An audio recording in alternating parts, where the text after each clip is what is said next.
উপনিবেশ শুরু ঠিক আগের শতকে আওরঙ্গজেবের মেয়ে শাহজাদি জাইবুন্নিসার সিলেবাস কী ছিল জানেন?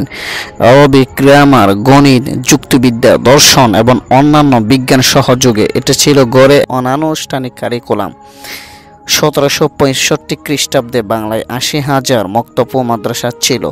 শিক্ষা ব্যবস্থার দিক থেকে এই আফ্রিকাও সেরা ছিল।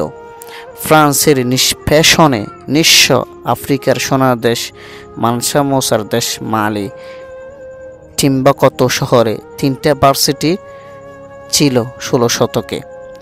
শহরে 1 লাখ আদিবাসীর মধ্যে 25,000 ভার্সিটির স্টুডেন্ট ছিল। কোরআন, হাদিস, ফিকহ, সাহিত্য ছিল প্রধান বিষয়।